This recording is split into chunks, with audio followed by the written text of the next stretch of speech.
Hi అండి, welcome to Swiss pure rayon cloth అండి. దీనిపైన హ్యాండ్ వర్క్ అండి, కాంతా వర్క్ చూడండి ఎంత బాగుందో. ఇది హై నెక్ లో డిజైన్ చేశాను. హ్యాండ్స్ వచ్చేసి ఇలా వస్తుంది, కానీ ఒక పెద్ద ఆవిడికి దీన్ని డీప్ నెక్ లో చేయమన్నారండి. అలా కూడా సెట్ చేశాను. దీన్ని చూడండి, డీప్ నెక్ లో సెట్ చేశాను.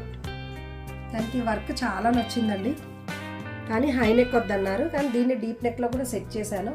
హ్యాండ్స్ వచ్చేసి ఇలా ఫ్రంట్ చూడండి, హై నెక్ ని డీప్ నెక్ లో కూడా సెట్ చేశాను. బాగుంది కదండి ఐడియా. ఇదే వర్క్ లో ఇంకొక డిజైన్ కూడా ఉందండి, అది కూడా హై నెక్ లోనే వచ్చింది, కానీ దీన్ని కూడా డీప్ నెక్ లో సెట్ చేశాను. ఇక్కడ ప్యారెట్స్ వస్తాయి. ఫుల్ హ్యాండ్ వర్క్ అండి. హ్యాండ్స్ కూడా చూడండి, ఫ్రంట్ వన్ సైడ్ ఇలా చాలా డిజైన్స్, చాలా మోడల్స్ ఉన్నాయండి. ఇది వచ్చేసి దీని ప్రైస్ ఓన్లీ 900 రూపీస్. షాప్కి విజిట్ చేయండి. Thank you.